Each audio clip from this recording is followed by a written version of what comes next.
Sounds good. Thank you. Rocking and rolling. And share. You guys seeing my shared screen with the disclosure statement here from Cal HAFA? Yes. Okay, excellent. So on the handouts that I sent on the email attachment, this is actually the fourth attachment that's in the email. And just as a really quickie, I purposely set it up with different attachments in there rather than lump it all together. If you wanted to forward something off or not include it and sending it to somebody else, it's more really for your own ease and facility than like, oh my gosh, what are all these attachments? What's going on? But the fourth attachment in there has got a disclosure statement that's coming straight from Cal HAFA, is the California Housing Finance Agency. They're the one that put out this program that hit last week that everybody's big buzz in the industry, and rightfully so. It's a good product. So what on earth are we talking about here is, and this is a great explanation. I probably couldn't sum it up any better myself. So the California Dream for All program, the acronym is DFA. So you're going to see that time and time again through here, was established by Cal HAFA to help low and moderate income households in purchasing a home in California. Cal HAFA is providing a loan down the Dream for All in order to assist you in purchasing your first home. So first-time home buyers. As a condition for providing the Dream for All loan, you're required to sign a promissory note and deed of trust, standard stuff, deed of trust recorded against the property. And you got some terms of the loan agreement itself. I'm not going to get into great detail on that little note there yet. We'll talk further about it. In essence, you're getting 20% of your purchase price as a down payment assistance second.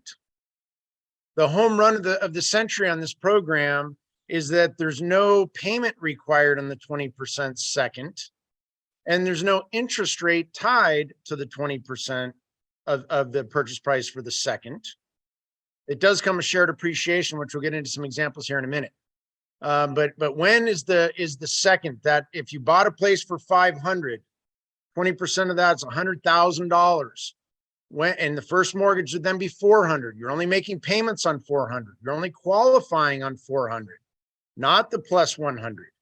When is that $100,000 paid back? The repayment here on the deferred loan says you don't have to pay it back until the end of the 30-year term on the first, as long as you still own it, as long as you still owe something on the first mortgage, and you haven't violated any terms on it. So what happens is when you go to refinance, and we'll get into further detail on this, if you sell your place, you got to repay back that $100,000 if you bought it for $500.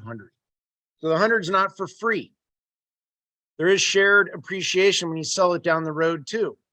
So rather than conceptually, rather than think, well, that's kind of a racket, what's the deal with that? That doesn't seem fair. The reality of things is you're getting the second for no interest at all. So how is the state offsetting and for those that really don't pay, how do they keep this program afloat? Hoping that those that do pay is down the road, they have what's called shared appreciation. When you go to sell the property, there's a portion of that sale that you're going to share with Cal HAFA. Greg? Yes. Question. So say they keep the home for the 30 years. It's due then and also the appreciation?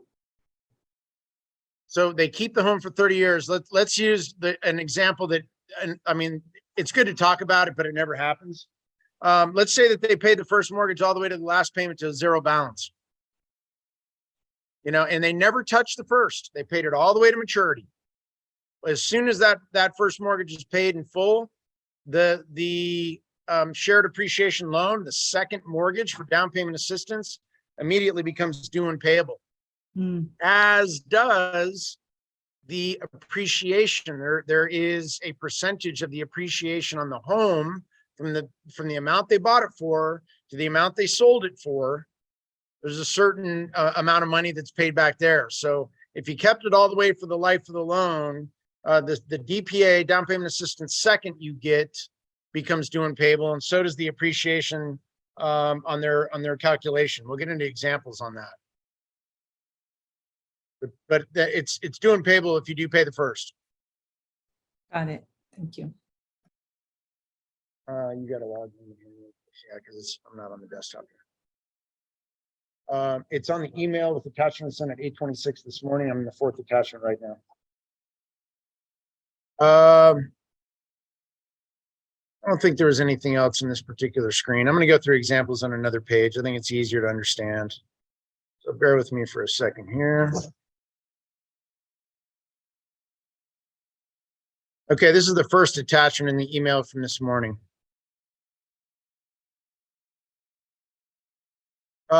As the Cal half a dream for all conventional loan. And I kind of went through here. It was late Monday night. When I read through it all and highlighted this for the sake of training, but I really tried to bring the things that are most important to you rather than bore you with all the details and the like. So first and foremost, we're talking about the only DPA down payment assistance program we're talking about for the moment is this Dream for All, Cal half a Dream for All. It says in here, must confirm availability with Housing Authority. And I put 2 asterisks on each side of it, largely because the money, there's a pool of money and the program is going to be available as long as there's money available. From everything I've heard and read, the state likes the program, but it's brand new. So at present, right, out of the gate, you know, I had read that there's as much as $300 million in the fund. I've heard that there's, you know, lots of interest in possibly extending it and creating more than the initial 300 million. I don't know how long the programs could be around. And if nothing else, I don't want to be at a point where, you know, people are upset and frustrated if the money runs out. I'll talk about how you can reserve the funds in the course of our discussion here today too. First one in here is 30-year fixed standard income. Okay, so I'll get into what standard income means in a second here. The one below here means low income. I'll get into what all these numbers mean. The 30-year fixed standard income, 680 minimum credit score. Okay, so got to be a 680 standard income. Debt ratios go to 45 and they go to 50 if your credit score is above 700. Okay, so it doesn't go quite as high as a standard FHA loan otherwise would go. If your credit score is below 700 or you got a manufactured home, the debt ratio is only 45%, is what it is. We're going to look at a pricing example here and I'll show you the interest rate is not that bad. So very competitive product and program. I put this little for high balance loan amounts, max LTV 90% here, if nothing else, because I don't know anybody that would take this program. If you can get 20% equity position and get away from the monthly mortgage insurance, I think that that's in the consumer's best interest. So the program will go 20% of the purchase price. You stay away from monthly MI and you get a lot better financing as a result of it, cheaper payments. The low income is the same, 45 and 50 loan to value. Credit score for the low income person is only 660. Okay. Same credit scores go to 50 to the 700 and this stuff like here. So I'm not going to dwell on the finite details. If you wanted to click on lower interest rates and what the heck all this stuff means, there are links that you can click if you want to look it up. The lower income is defined by less than 80% of the area median income. Okay, so what is less than 80% of AMI? I have it written down in a subsequent sheet. We'll talk about that, but that's what lower income relates to. And it's different county per county. If you're over the 80%, CalHAF has still got a maximum income limit. That drops into what they consider standard income. Okay, I'll quantify that here in a minute. I got another sheet on it. First attachment in the email. And this is page 3 of 11. So CalHAFA allows qualified home buyers to layer other non-CalHAFA down payment assistance grants, loans and grants to maximize affordability. I highlighted this in this My Home Assistance program and these 2 bullet items right here only to suggest that CalHAFA has got a lot of other down payment assistance programs. I'm not going to say that everything is suited for everyone. I've had people in the last week to 2 weeks ask me, what's the best down payment assistance program? And I want to do some research on it and learn it, but I only want to learn whatever the best one is. And the fact of the matter is there's a lot of them out there, but it really comes down to what's the best one for your client's situation. What are their debt ratios? What are their, what's their level of income? You know, what are they seeking? In comparison to just saying, well, everybody's going to just fall in, you know, to this one bucket. So Cal HAFA has got programs, and this My Home Assistance in here says may not be combined for Dream for All. You know, if you've done any Cal HAFAs, you know, over time, they'll do a first mortgage, conventional or FHA. They'll back it up with the second mortgage on the My Home program. That's the down payment assistance.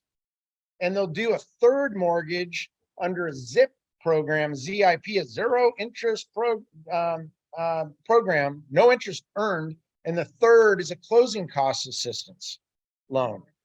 That doesn't go with the Dream for All, but I only bring it up because there are other ones that are out there, you know, and if nothing else, just to be a little bit more wide-eyed if this particular product doesn't work. Programs for first-time home buyers. It's got to be an owner-occupied property anywhere in the state of California.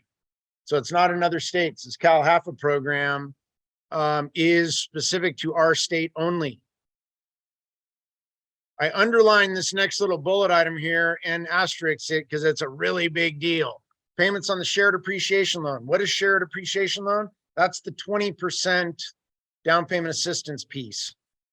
The payments are deferred for the life of the first loan. As long as you got that first, you have no payments on the second. Okay? As long as you have the first, no payments on the second. No interest accrued on the second. Buy a place for $1 million with a $200,000 DPA second. No interest.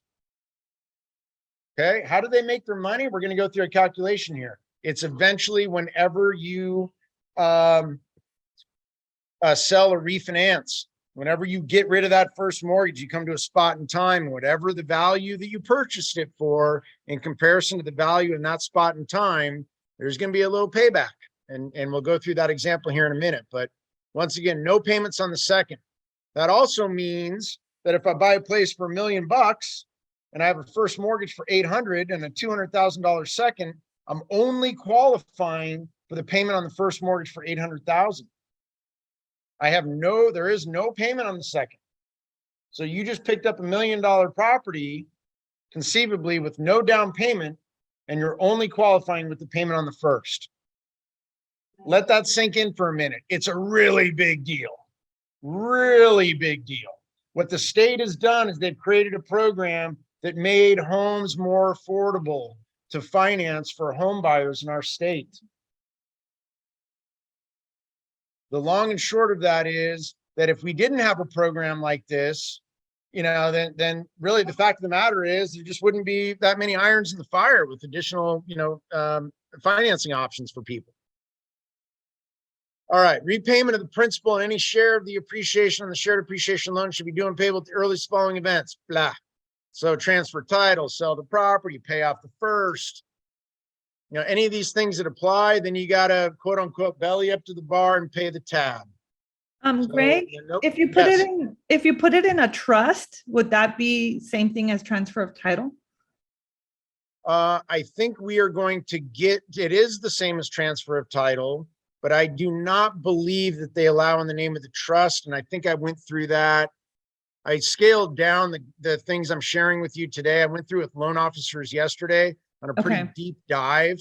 I do not believe that they allow the property to be vested in the name of the trust. They do not allow for a non-borrowing spouse to be on title. So traditionally, you got a husband and wife, 800 credit score, 500 credit score. 800 credit score is a primary wage earner. We're not bringing the 500 credit score person onto the deal because we're shooting ourselves in the foot. But yet, you know, historically, hey, you can stay on title. You're just not on the loan. No big deal. Nobody's taking anything from you. Yeah, not on this program. If you're a non-borrowing spouse, you're not on title. So you better have, you know, everybody, not even just specific to this, but I would suggest to everybody out there, you need to have, some directive, a living will, a trust, a something out there that protects your assets. If you have anything at all and care for those that, family and otherwise, but, yeah, so the shared appreciation, it hits that first document I went through when I gave the explanation and that disclosure statement. It's a document the borrower has to sign, and it goes through these examples that we're going to rip through here.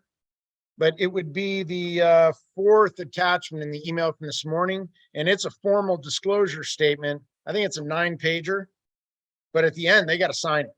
So there's no, I put my head in the sand. I didn't know. Nobody told me. It wasn't explained thoroughly. Not the case at all. And we're going to get to it, but there's 2 separate community homebuyer courses that the home buyer needs to take as well. So it isn't anything where nobody told me, I wasn't aware. Okay, shared appreciation loan funds. Once again, that's the DPA second. Can't use that money to pay off any debt. Seems like a no-brainer, but can't pay off any debt with it, and also can't get any cash back. So if you have any extra money at the end of the transaction, cannot be putting any money back in the buyer's pocket. All right, let's get some little nitty-gritty in here. So program appreciation share. What the heck are we talking about here? For income above the 80% AMI, which most people are, and less than or equal to the CalHFA income limits. We'll talk about these numbers here in a quick minute. I got to print out I'll show you what it equates to. It's not, how should I say, so low that we're wasting each other's time by going through this right now. I wouldn't even be wasting your time in training if the income limits were so low. It's like, who's going to qualify for that? They're very viable. But the shared appreciation loan provides up to 20% down payment and shares in up to 20% of the home price in appreciation. Okay. For borrowers less than or equal to 80% AMI, they get the same 20% down payment, but they only share 15% of the home's appreciation. I'll get into what this whole 0.75 to 1. There are great examples in here. So you could take the examples that are on these sheets, you could plug and play. If you can do simple math, add, subtract, multiply, and divide, you can create any scenario you wanted to. You have all the tools with the stuff we're going through here. This is a really big, I probably should have put a res asterisk right here, because this is a really, really big deal, especially from a selling point to the borrower. The amount of shared appreciation is capped at 2.5 times the original principal amount. Okay, what are we talking about here? Well, if you had a $500,000 property and you're getting $100,000 second, well, I got what they call a shared appreciation loan. It was $100,000 I got at the time of purchase. What is this cap at 2.5 times? What does that mean? That means if I got the $100,000 for the down payment assistance second, 2.5 times the money that I got at the time of closing in this example is $250,000. And when you apply the money you got at the time of closing plus the max cap, what this is saying is, in this example, that $350,000 would be the maximum you would ever have to pay in shared appreciation plus the original money that was given to you at the time of closing. Now you would say that seems like a lot of money. Well, what if you bought a place for $500,000 that appreciated to $3.5 million? Well, now I have a $3 million appreciation. 20% of $3 million, $600,000. That's a lot of money. You're not paying it. So there's a cap that goes into place here. It's important that the consumer knows that. That's another great selling point. If I buy this place, and everyone would love to buy a place for $500,000 that goes to $3.5 million. I don't think there's anybody, if I said with a show of hands, if I had a third arm, I'd raise the third arm too. Shit, yeah. Who doesn't want that? Put me down, twice on Sundays. So end all say on that is that's great, but there is a certain cap that they're going to otherwise collect when you go in to sell it. And then it's going to be anything shy of that. So quote unquote, meet you in the middle. Got to pay the 100. That was the money originally given to you. And if you didn't meet the AMI, got to pay 20% of that shared appreciation. So if I sold it for $100,000 gain down the road, then that 100,000 at 20% is 20 grand. I'd pay the 100 that I originally got plus 20 is $120. This is really simple math, but I put it in here anyway, rather than, but how do you get to determining shared appreciation? Whatever the current value of the home is at the time that it matters. So whenever I sell it, whenever I refi it, whenever the triggering mechanisms that accelerate the repayment, I transferred title, any of that stuff that we already talked about, whatever the current value of the home is at that spot in time, minus, and it's always in our industry lending, it's always the lesser of the purchase price or appraised value that drives what the loan to values are. So if you bought a place for 500 and it appraised for $1 million, that doesn't mean you're already at a 50% loan to value. I have to use the lesser of the two. So I'd have to use the 500 you're buying it for, not the $1 million it appraised for. And conversely, if I'm buying it for 500, only appraises for 400, we're in a world of hurt because I can only use 400 for the sake of the finance. So this is saying in here, whatever at the time that you bought it, the lesser of the price you paid or the appraised value of that time, that equates to net appreciation.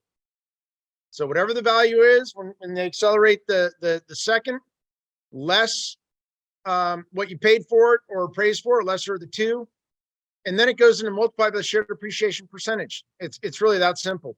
Here's a great example, and you can plug and play this on anything. AMI was above 80%, up to the Calihafa income limits, bought it for 500, $100,000 second. They call it shared appreciation loans, the second. The time of the sale, refinance or other transfer, the new value is 700 grand. I have $200,000 in appreciation. Got to pay the 20% on the 200,000 upside. 40,000 goes to quote unquote Calihafa. God bless them. Plus the 100 you originally got means they get $140 whenever you sell, refi, or transfer title. Okay, so they got to include that in any transaction. If they're going to sell it, that's going to be included in whatever their net proceeds are. If they have this expectation that, well, I'm going to go do a net sheet and I'm going to, utilize the equity that I have and put it for down payment on the new purchase. If you weren't half-witted enough to realize that the existing first mortgage was under the dream for all with the shared appreciation, then unfortunately your net sheet's going to be off by a lot, probably. And they're going to be very upset, maybe not getting exactly what they wanted, could explode in your face later. Okay.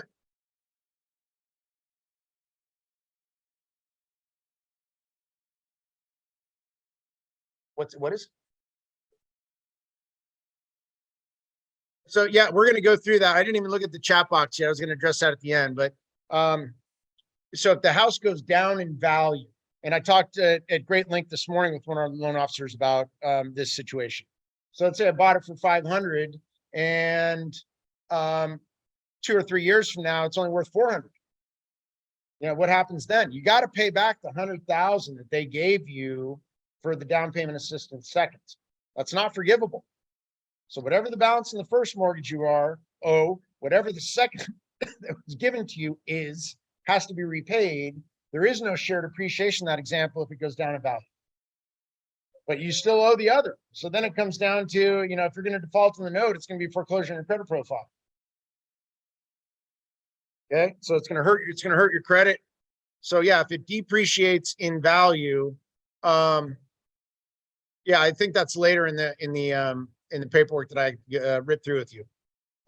So another example in here, 20% shared appreciation. The AMI is under the 80%. If I bought it for 400, so a little different scenario here. 20% down is 80 grand.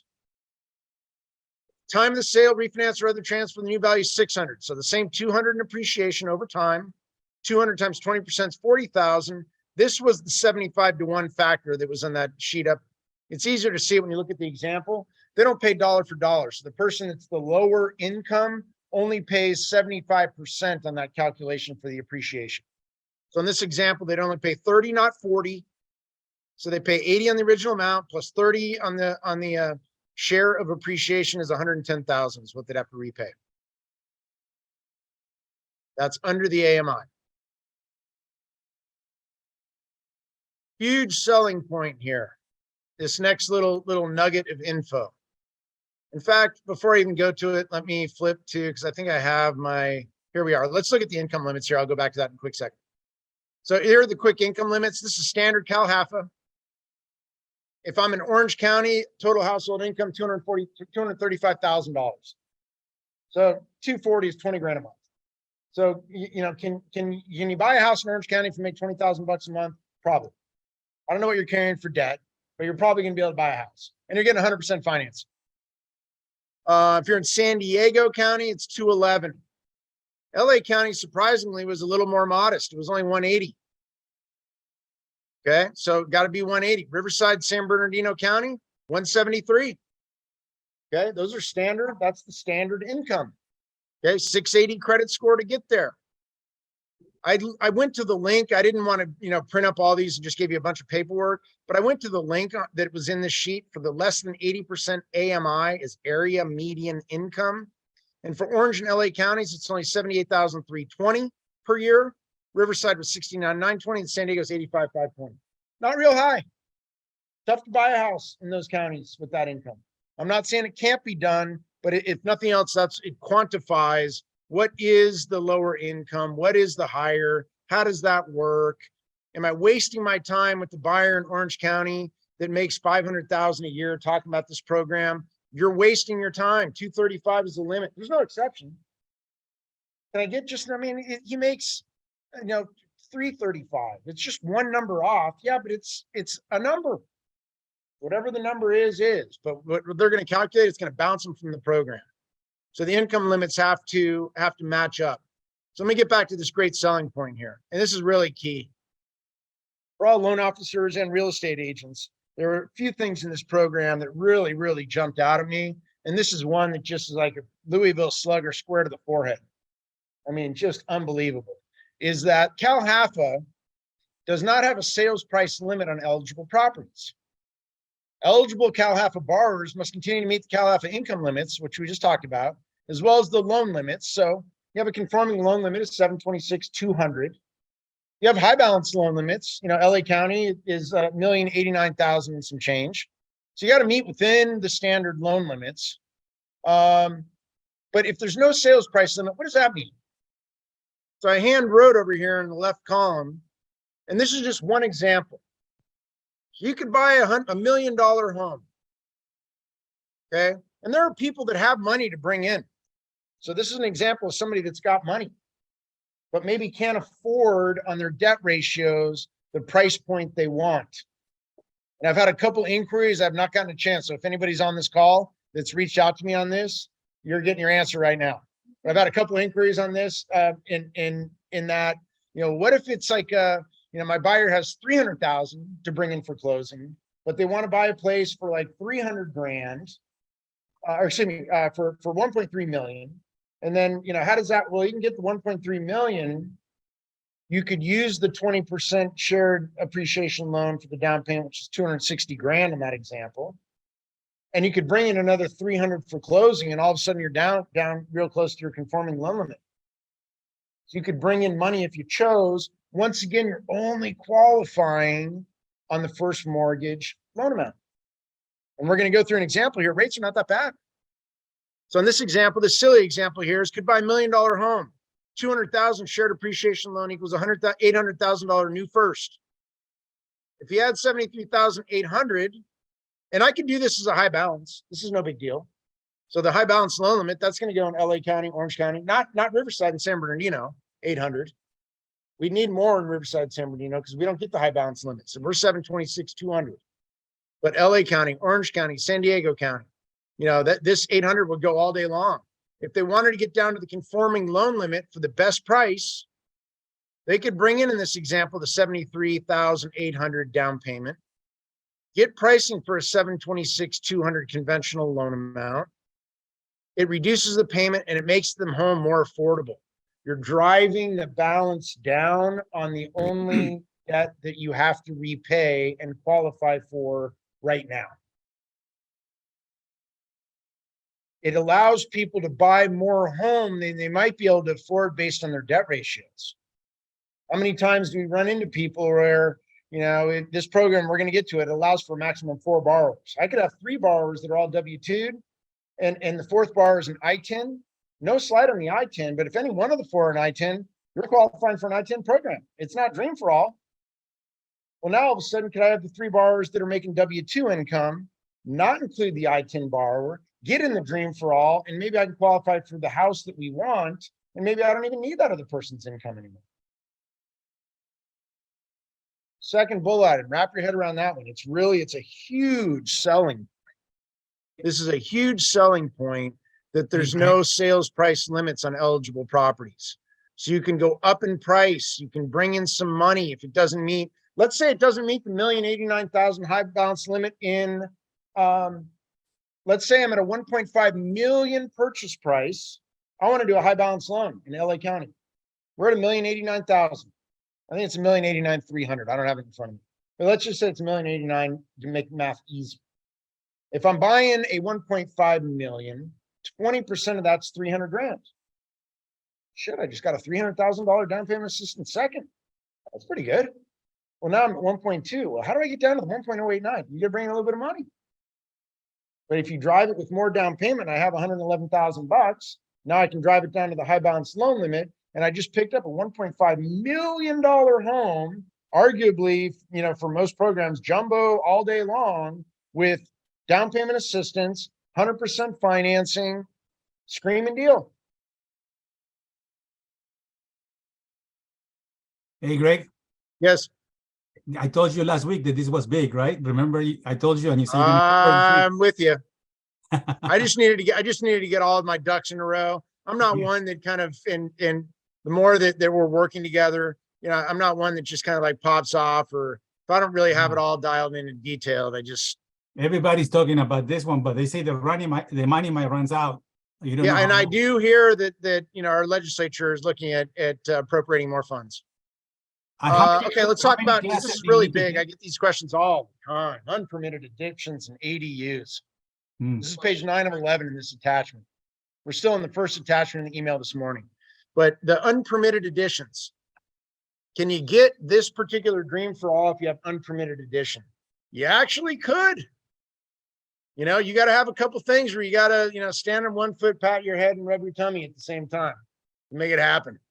But if it complies with Fannie Mae guidelines, what does this mean? That means the appraiser has to say that the work is done when working like quality.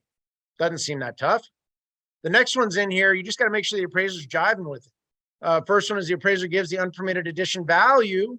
The appraiser must be able to demonstrate market acceptance by use of the comparable sales of similar additions. So to give it value, you got to have comps that have the same unpermitted addition. You don't have comps, you're not getting value. Doesn't seem like, oh, okay, no big deal. Non-permitted additions have to be typical for the area. Typical buyer would consider the unpermitted additional square footage to be part of the overall square footage of the property, and no reason to believe the addition would not pass inspection. So is what it is, but if you have unpermitted additions, it's something you can draw on the Dream for All program. The accessory units, can we get these things done? They are eligible. First bullet item, guest houses, granny units, in-law quarters are eligible under the following conditions. That has to be zoned single family, can't be 2 to 4 unit. If rental income for the ADU is being used, they're going to use the qualification in our industry is 75% of gross rents. But if you're using rental income, if it's not currently rented and under contract, then you got to jump through the hoops to get a fully executed rental agreement, the cancel check for the first month's rent, the cancel check for the security deposit in order to be able to use that income. So if you don't need to use the income from the ADU, big deal, you can still get the Dream for All. Eligible borrowers, U.S. citizen, permanent resident, alien. Qualified alien, I can go into this on a case by case, but it's definitely not the I-10. They have more. I didn't want to get too deep dive on that. It's first-time home buyers, maximum 4 buyers on a deal. Great. How many classes they need to take? I'm going to get into that here in a minute. I have it on the sheet. Hey, Greg, can you define a first-time home buyer? I'm sorry, what is it? Can you define a first-time home buyer? Yeah, no home ownership in the last 3 years. 3 years, okay. Great question, Ernest. No homeownership in the last 3 years. We had one that came in yesterday that somebody co-signed for their family member, and they're a co-signer on the mortgage loan, but they're not on title. So are you defined as a homeowner? You're not. I mean, I hate to say it, but you got nothing but the downside risk and liability for repayment on the loan and no upside benefit of being an owner. So title only. So you'd still be a first-time home buyer in that example, which is super rare.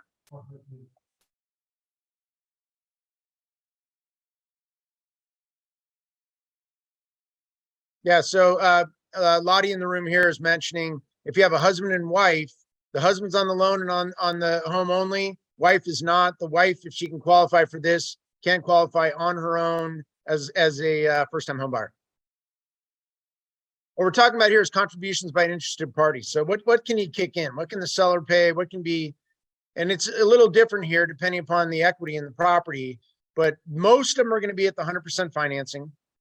So loan to value, combined loan to value, that's the first plus the second, go above 90%. It's page 10 of 11 in the first attachment. The Could primary you repeat that residence, again? I didn't understand what you just said. yes. So we're talking about seller contributions. And if the loan to value or combined loan to value is greater than 90%, then the max the seller can contribute is 3%. So it's modest. There are programs with FHA and VA or FHA that goes 6%. You know, sometimes we get so like ingrained in, like, aren't all programs 6%? Last I checked, and I could double check again, but the last I checked, VA was only 4% max seller paid cost.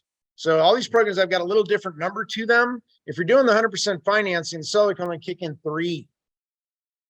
So we're going to look at an example and a pricing example. The 3% of the pricing example that I prepared and I put in here that we're going to look at together, it wasn't, there wasn't enough room in there for the seller to pay everything. The buyer didn't need to contribute anything. So we'll look at that. If it turns out you're going up in price and you're bringing in some money, if you can get the first at 75% and the second at or less than 90, then you can get up to 6% in seller paid cost in concessions. Okay.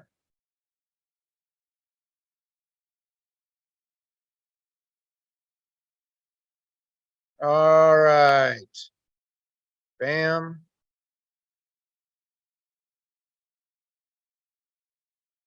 Get out of this.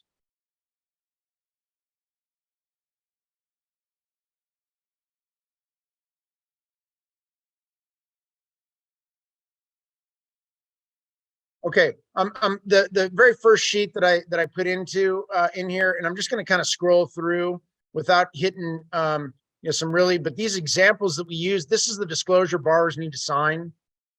And I thought the example on the other sheet was a lot easier to understand. This one kind of spells it out longhand, you know, with moderate income, low income, but this is the one the borrower has to sign that's in here and explains just the different calculations that go into it, depending upon what it sells for down the road. They get into what is defined, you know, as fair market value. How does the appreciation get calculated?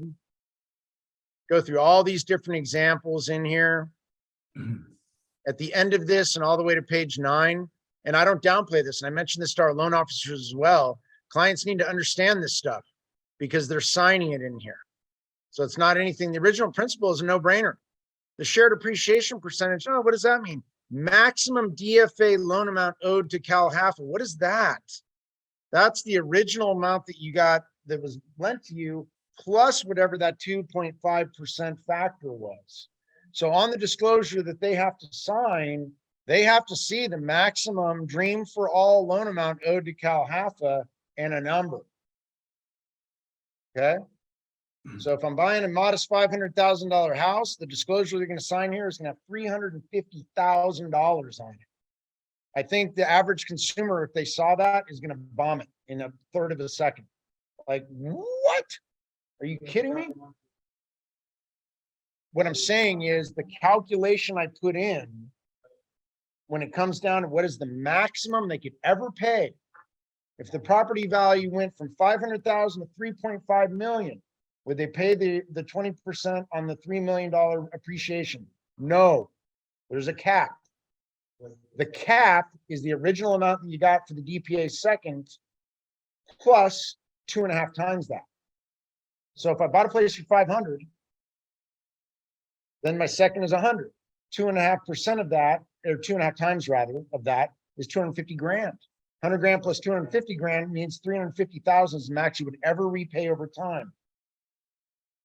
If I got a place for $1 million, 20% on the second's 200 grand. 200 is in place. 2.5 times 200 grand is 500,000.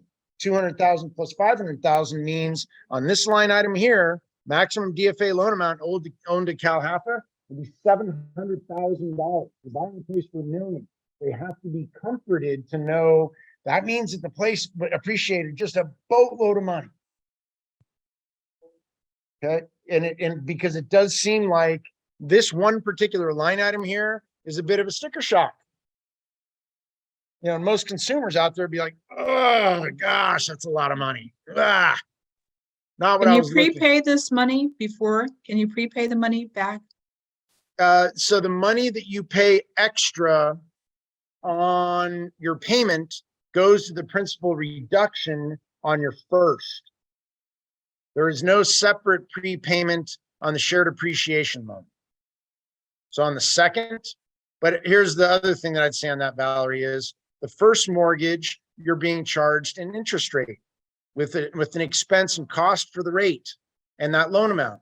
The second, you're not being charged any interest at all. So it would benefit you to pay down the first that's charging you interest and pay the second as far down the road as you possibly could. Hey, Greg, Okay, that makes sense. Yep. Thanks. And just last little thought on that is if, you know, just from the standpoint of the time value of money, a dollar today is worth a lot more than $1 10, 15, 20 years from now. So as far as paying back the second any sooner than you otherwise have to, I would think you'd want to kick that can down the road as long as you possibly could. You got a comment, Michael? yeah, I want to Thanks, ask, thanks, Greg. You bet. what's the maximum the seller can contribute to the buyer? 3% for the closing costs? Once again, that 3% was depending on if you're over 75 loan to value and over 90% combined loan to value, then it's max 3%. So if they're not bringing in money, at least 10%, it's got to fit those figures. If you're bringing in 10% or more and it meets the 75, 90, then you can get 6% seller paid. If you're not, then it's capped at 3% seller paid. Hey, Greg, what about transfers of title, like a gift to a son or daughter or something like that? Does Any it- transfer of title accelerates the note. Okay. It becomes So due. not to be downplayed. Right. It's a really big deal. I know we're getting close to time here, but this is really important that we share this. So this is an example coming out of our Arrive program. This is a $500,000 transaction. Purchase price $500,000. Total payment with taxes and insurance is $3,141. Interest rate at the time this was priced out last Thursday was only 6.375. We had a market rally yesterday, and we had good rate improvement. So the rates on this Cal Haffa loan yesterday were 6.25. They came down 1/8 of 1%. So as it stands right, and I didn't price it out this morning yet. Everything's been pretty flat since close yesterday. I would imagine it's probably sitting at the same 6.25. The low income person gets 1/8 of a percent rate reduction. So they get a little bit better rate, not whopping. So if you meet the less than 80% AMI, you get a little bit better rate than the standard income person that's over 80% AMI up to the max Cal Haffa income limit. And that was up to the 235,000 in Orange County, that number. So interest rate's good. This is a 30-year fixed rate, no prepayment penalty. Conventional loan, no monthly mortgage insurance. So also into this payment here, no MI because you're at an 80% loan to value first mortgage. So 6 3/8, that is a par price. It means base rate, no rate buy down cost, no rebate. There is no rebate on this program. There is no ability to buy the rate down. There is no temporary buy down on a 2-1 buy down, a 3-2-1 buy down. No. None of that flies in this product. Very simple, very cut and dry, but a good rate. You know, Greg, yes. is PRMG the only lender we can use this program with? Right now, of our 35 lenders we're approved with, PRMG is the only one that's offering Cal Half a Dream for All. But Okay. yet the state dictates the pricing. So Okay. everybody that's offering this program Right. is singing off the same songbook. Now, our rep, that's who kind of would guide us through if we had any questions and things like that? at PRMG? You're welcome to run them through me, and I can align you with loan officers that work here. And if you have Okay. specific things with clients, but I would, Okay. I would forego immediately inundating PRMG. They're a wholesale lender. And I can field those calls and answer those questions a lot more quickly and easily. And because the program's so new, they're getting absolutely slammed and swamped with questions. Okay, All right, so let's look at this example really quick. 500,000 purchase, 400,000 first. The program, this is the maximum originator compensation. It only allows for up to 2.25%. I shouldn't say only, but that's it. So this is put together at the max comp is 2.25 on a $400,000 loan amount. 2 points is $8,000. Another quarter of a point is $1,000 to get to a $9,000 gross broker check. Okay, it's a number. Okay. The impound account's got to be set up. So could the origination fee be negotiated? Yeah, that's going to come down to the loan officer and the like. You know, certainly there's a lot of work that goes into it. I'm not going to discount that. But for this 500,000 purchase with $100,000 down payment funds to get to a total impounded payment for $3,141, which is a pretty modest payment for a $500,000 home with no down payment, pretty fair. Been in this industry for a long time and offering DPA and closing cost assistance programs for a long time. It's a really good interest rate to qualify with. The total cash to close on this is $20,500. Okay, it would exceed the 3% max seller paid. So the buyer's going to need to bring in something on this. This program is set up, or if you don't want to bring in any money, you can do it without any money. But in this particular example, if we're at the max comp, they're going to have to bring in about $5,600. If you brought in 1% escrow deposit, let's talk about that for a quick example. Okay, I brought in a $5,000 escrow deposit, 1% of my $500,000 price, pretty normal. Put in my $5,000 escrow deposit, get the seller to pay $15,000, recurring, non-recurring closing costs. You're probably going to be able to get this thing to work and settle for no additional money out of pocket at the time of close. Okay, there are things in here that might not otherwise apply. So the initial fees worksheet, if we had to negotiate off this price, we could. It might be that the days and interest is a little less, but conceptually in that example, they should be able to bring in their escrow deposit and maybe not even need any additional money at the time of close. Hey, Greg, I Yes. think that beat leasing a property and putting first and last and all that. I'm sorry, what is it? Yeah, that beats leasing or renting a property. You need to come up with the deposit and all Yep. that. Yeah, And right here, you come in with nothing It and you're really- buying a property. it really makes homes much more affordable. I don't mean to sound like that kind of old adage, like Chicken Little, the sky is falling, that kind of crap that's out there.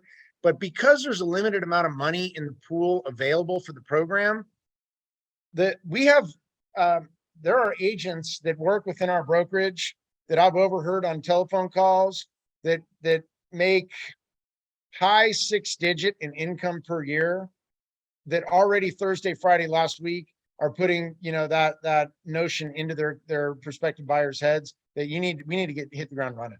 We need to get this thing going now.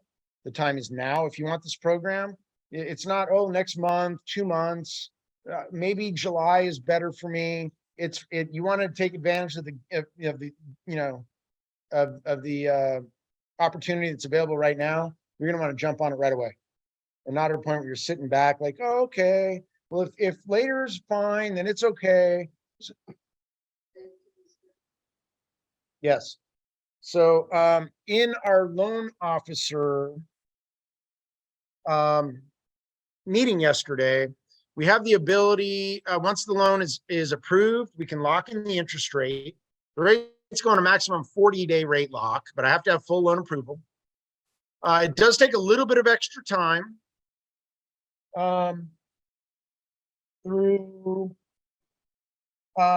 Because it needs to go through CalHAF at the end.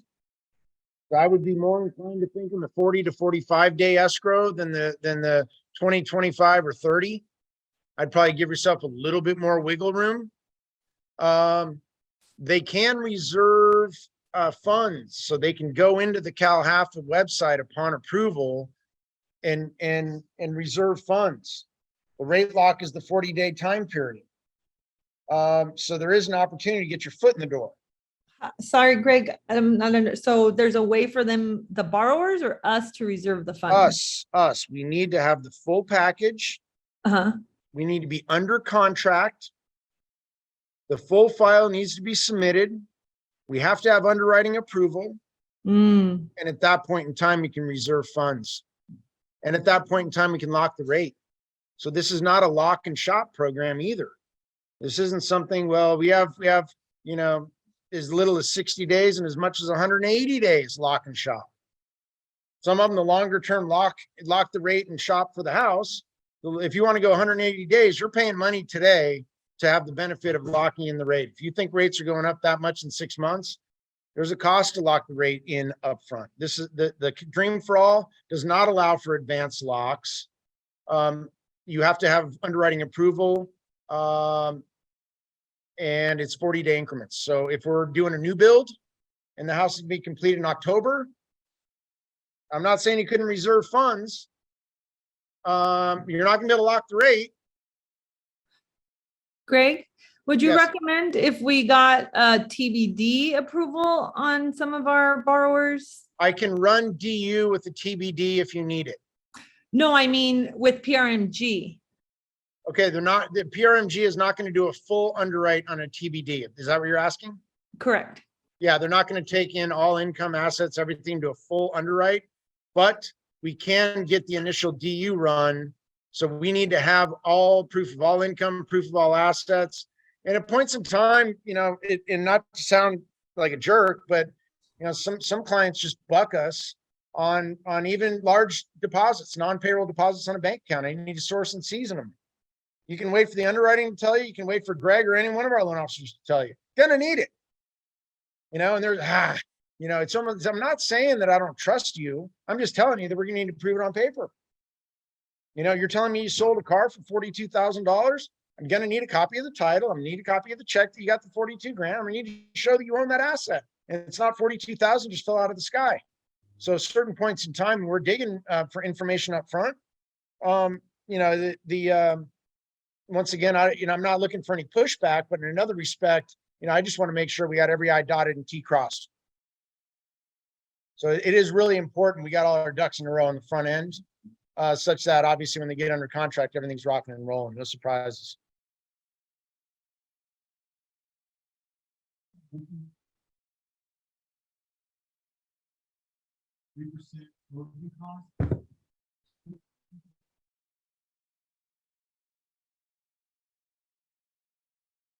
Okay, so a question in the room is, can you use the 20% down payment for lender comp? You can't use the 20% down payment for anything other than down payment.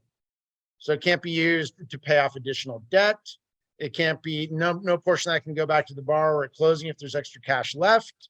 It can't be applied to any costs associated with the loan. It's only, and you can take any, it doesn't have to be 20. If you want to take a down payment assistance second for 15% of the price and bring in 5%, done deal. Nope, no closing costs. Oh, okay. So I misunderstood. I thought you could use 15% of it for down payment and the additional 5 towards closing costs. No. The shared appreciation loan is only for the down payment on the property. It's not to be used for anything other than the down payment. So you can take up to 20% of the purchase price. You can take any number less than that if you chose. So if you wanted to, you can take less. If I want to take 10% of the purchase price for the Dream for All down payment assistance and bring in 10% out of my pocket, I could do that. So if I didn't want to tap it for so much, no problem. But I can't use it for anything other than down payment. So the Dream for All, that 20% max of the purchase price can't be used for anything other than applied towards down payment. Okay. Greg, can you hear me? Well, real quick, I get another question in the room. Just bear with me for 1 second. Okay. So question in the room is, what if we can't close till June? My suggestion would be, if you're under contract, package everything, get your full underwriting approval, and reserve funds as soon as possible. And then lock the rate as we're getting closer to the 40-day mark from the close of escrow. I'm sorry, what was the other question you had?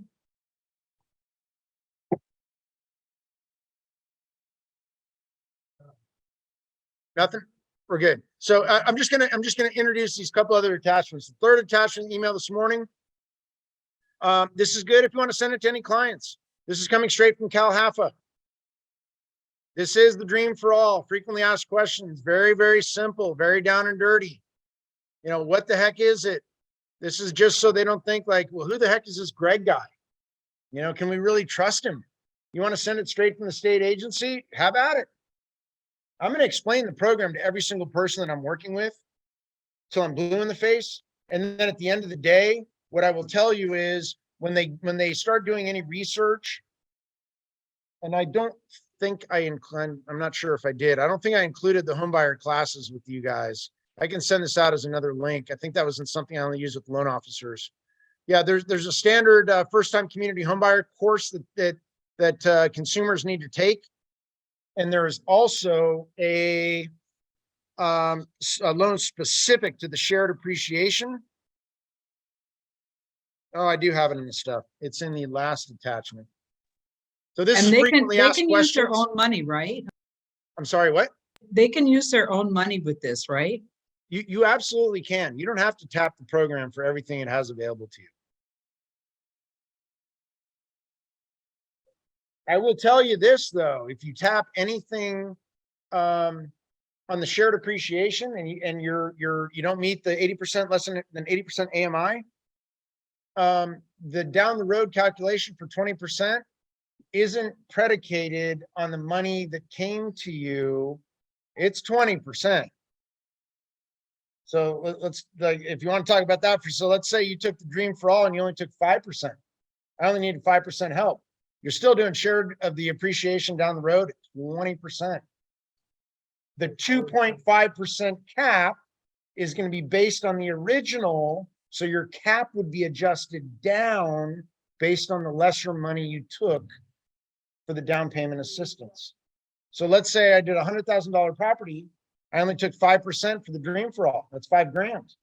Well, that's $5 grand. What's 2.5 times that? 10, 12, 50, 12.5. Well, 12.5 plus the $5 grand means I only have to repay max 17.5 later. So if I bring in less than the max cap that it would ever have to repay over time, bless you, would be reduced. Okay. That would be, if it's within that max cap range, then it's 20%. So let's say, you know, I wanted to sell within a year.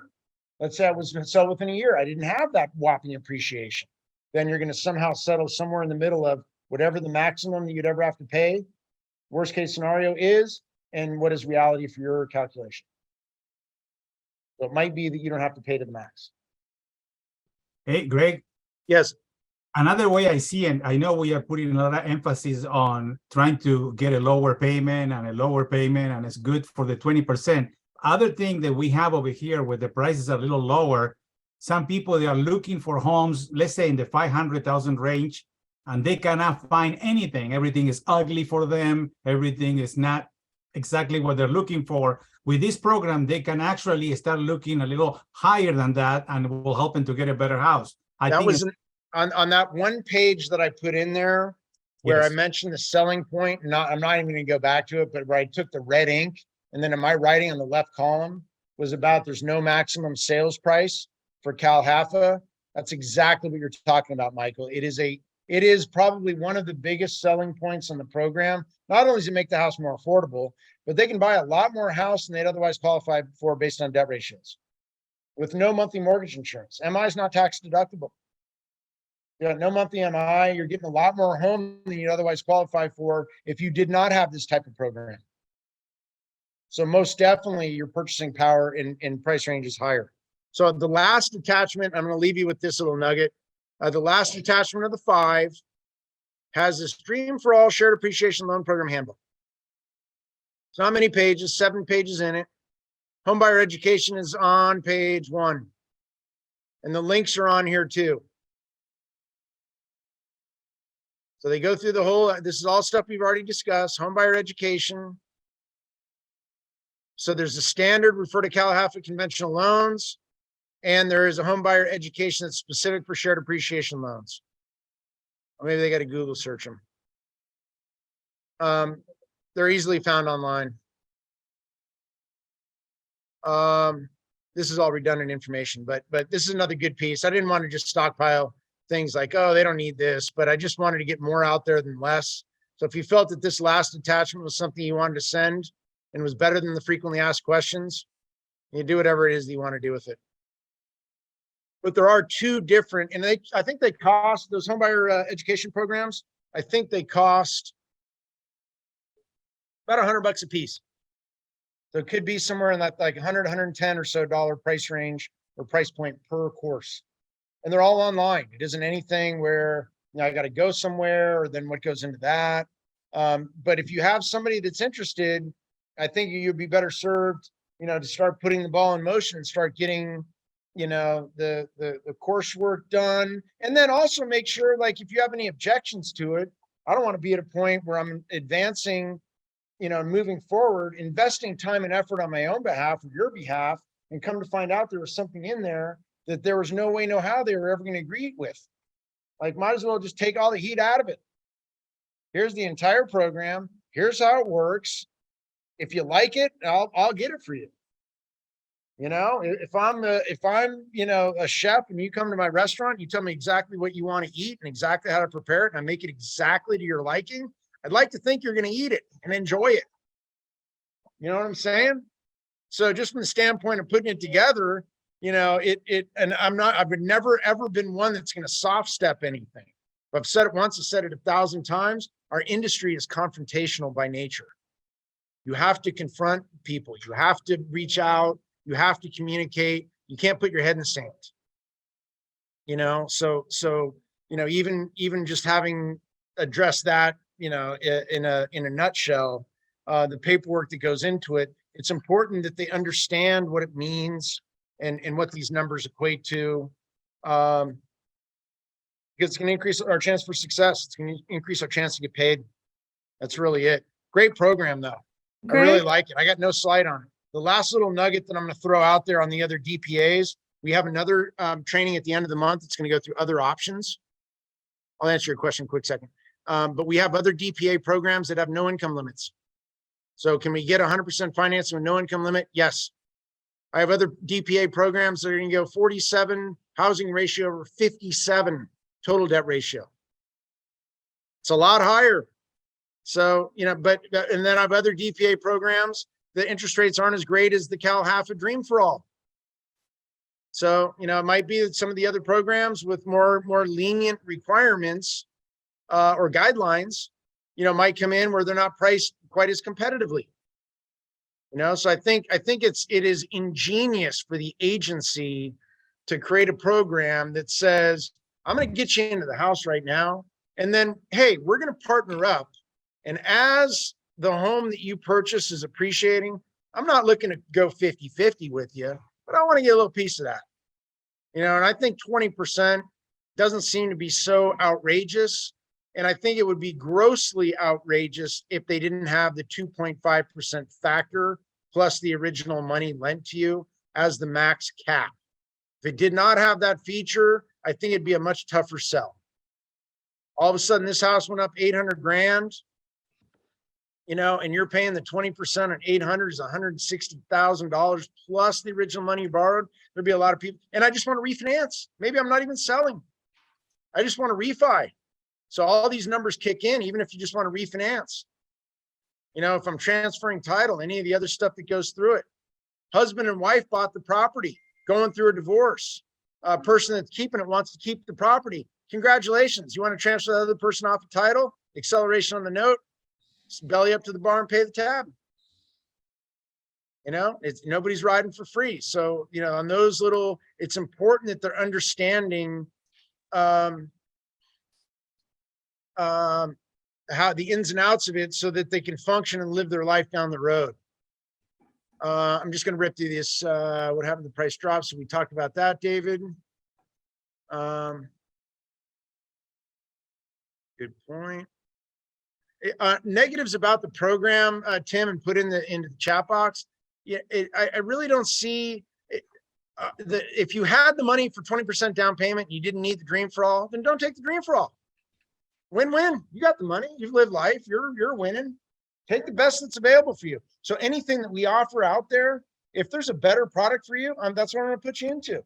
So the art of what we do is I'm looking for the proverbial lump of clay, and whatever that borrower is bringing to the table for us with their lump of clay, I'm going to put it into the best sculpture, whatever you're seeking. If you wanted the coffee cup, I'm going to give you the best. You wanted the big mug with the, you know, extra large handle, so I'm not burning my hand. I'm going to make the best cup I can.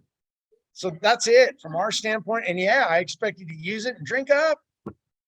You want a handle on each side like a little kid cup? Have at it. So, I mean, from the standpoint of anything we put together, there isn't anything where it's a one size fits all. So it is really the art of kind of going through that.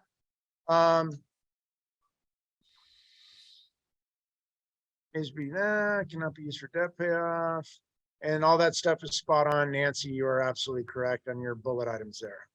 So we can use for closing costs of 15% and then, Cannot be used for debt payoff. Oh, maybe used for closing costs under down payment assistance. I don't have any closing costs. Dream for All shared appreciation. Hang tight.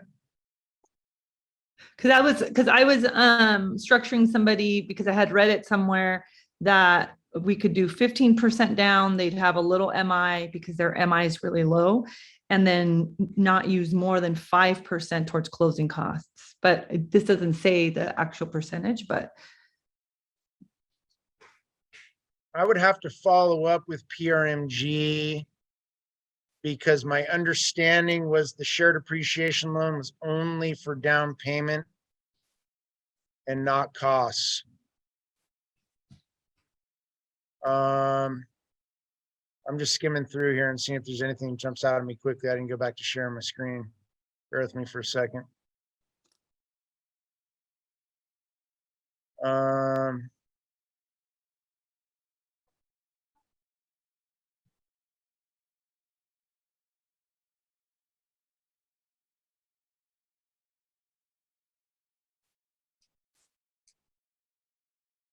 I don't see. I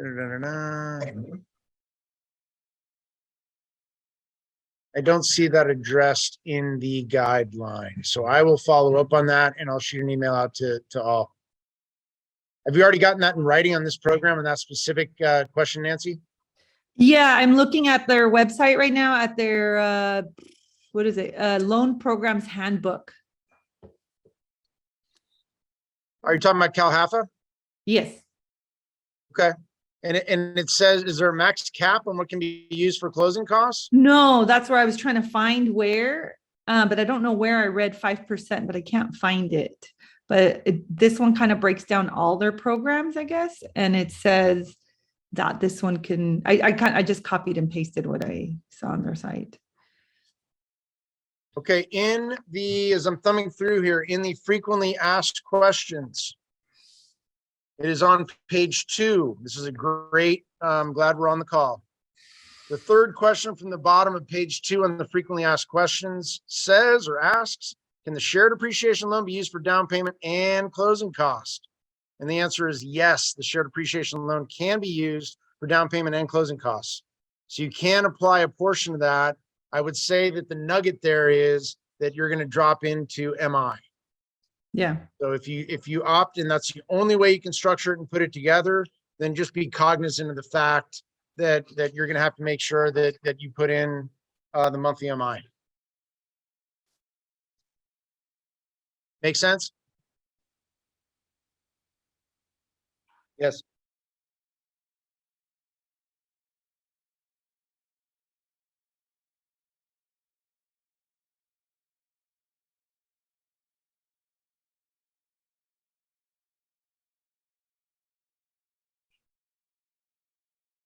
So Randy, what is I'm actually logged in under Randy, Sam, but my first name's Greg.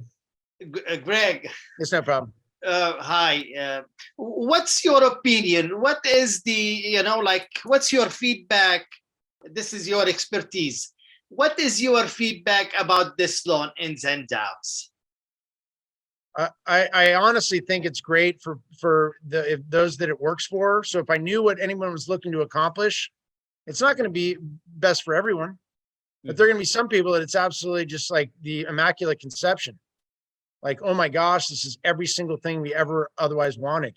So is it going to be it for everybody? Heck no. Is it gonna, fit the bill for some people that are really trying to stretch it out? Maybe some people that don't show verifiable income, but they know they have it. I get some under the table money, cash money. Maybe I got a newer second job. Maybe it's commission only. I can't use it to qualify, but I know I have it, my household income. I can buy more home based on my usable income. And then, I can make sure that obviously I'm paying on my mortgage, but you can definitely qualify and get into more home. With no Question in the room here. Did that answer your question, Sam? Yes, thank you. Oh, yep. So question in the room talked about the 20% shared appreciation, somebody that brings in some down payment. So let's say you bought $1 million home and you took 10% for the property appreciation, the shared appreciation loan, which is $100,000 second, and you brought in 100 grand. So you're at an 80 LTV, you brought in 100, you got 100 for the second, you got $1 million property. Okay. Under that situation, now the 20% appreciation, let's say I sold it and it was 1.5 million. Okay. Well, that 1.5 million is a pretty good chunk of change. 1.5 million means if I bought it for $1 million, I sold it for 1.5, 500,000, and 20% is 100 grand. 100 grand plus the amount of money that I originally borrowed would be 100 grand. That'd be 200,000 owing in that example. Okay. If in that same example, to calculate then what is the max cap, if I borrowed the 100,000 and the max cap's 2.5 times that, then under that scenario, that's 250 plus 100 is 350. So if it went from $1 million to 500, then the 100,000, 20% appreciation is going to be the lesser figure. You'd owe that. If I brought in the 100,000 and the same million purchase, and I took 100,000 for the DPA second, okay, and let's say it appreciated to 1.1 million, not that much. Once again, we're not taking into account any real estate cost to sell or anything. It just appreciated for $100,000. Well, that's 20 grand in that example. Okay. So in that example, you'd be on the hook for the 20,000 plus the 100 you borrowed is 120. Okay. And you wouldn't be up to the max cap. So it all just comes down to doing, kind of each of the two calculations, which one would apply based on that spot in time that they, had to pay the money. But you are not paying any interest rate, right? You are There's not no interest rate. no interest accrued on the second mortgage, the DPA second, down payment assistance second. Where they get their money is on the shared appreciation. And they get repaid in whole at 100% of the DPA money that the client borrowed.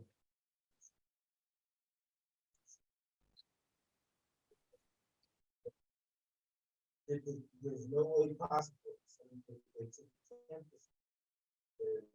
They're going to pay back like 10%. Always going to be paid back. It's going to be in the calculation, the property. So the question was, if they bring in 10% down, does the property appreciation ever go to 10% in that example? That's not the case. But if you bring in less than the 20% down payment, the property appreciation is still clipped at the 20%. But the benefit to you by bringing in less is the DPA second would be a more modest loan amount So when you add that to the 2.5% cap on it, it's going to be a lesser max payback. That's where you would benefit. So the cap would be less if you brought in money and didn't tap it for the full 20%.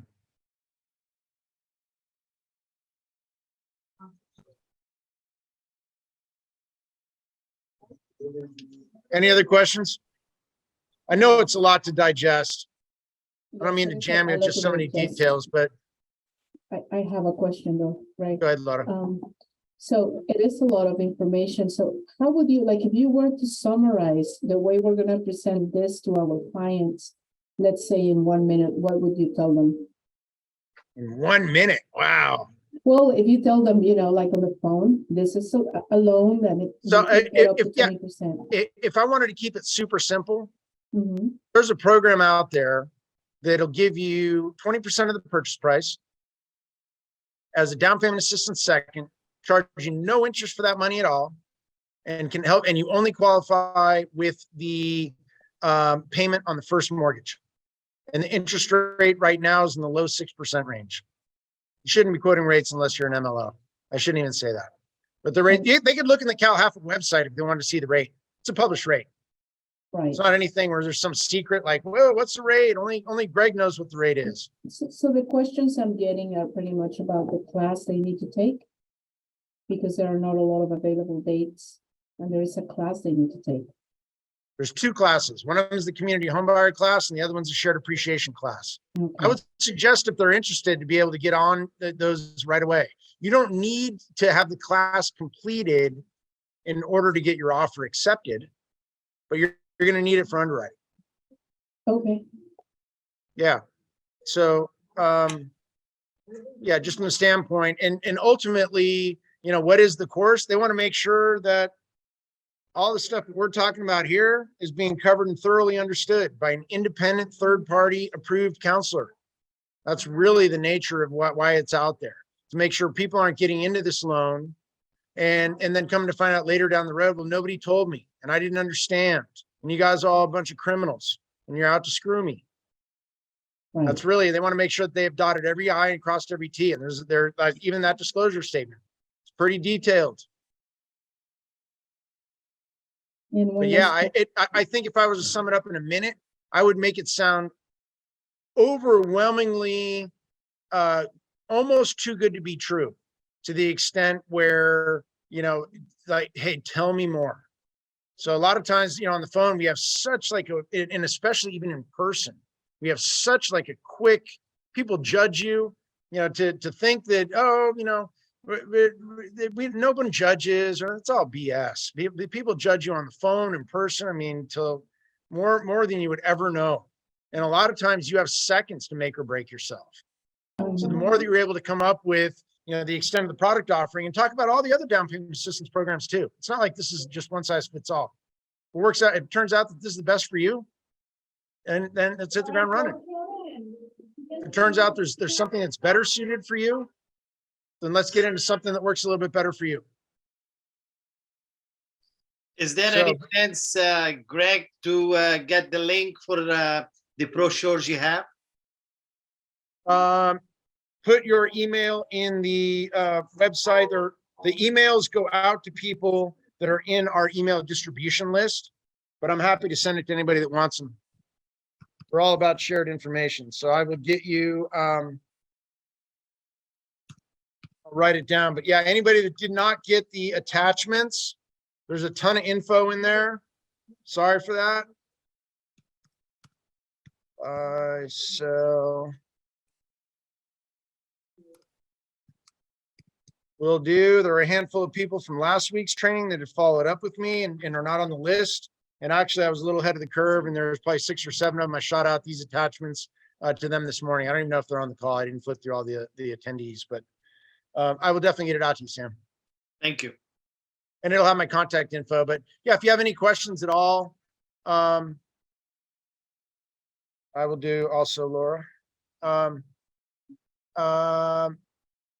If any questions or anything arises, and whether you want to write it, I suppose I could put it into the chat. Hang tight.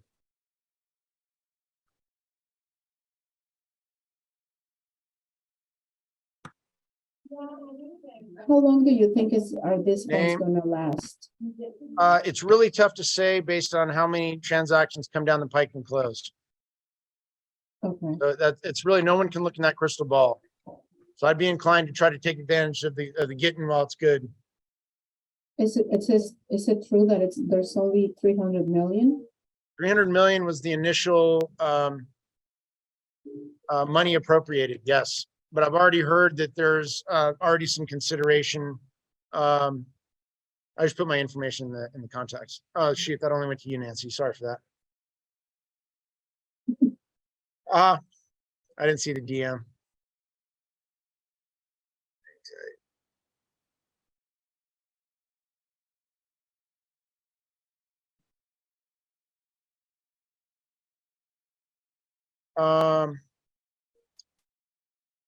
So yeah, I'm waiting to get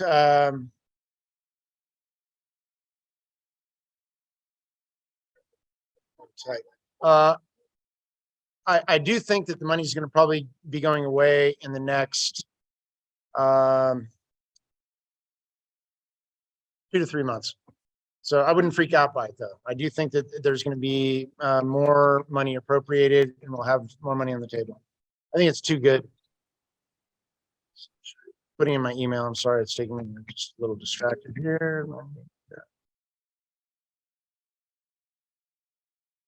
All right, that's everyone. Name, cell, and email if you have any other questions or something pops up. Reach out. And then the couple people that put your emails in there, I'll make sure you get it. Kaz, Lotta, and Sam.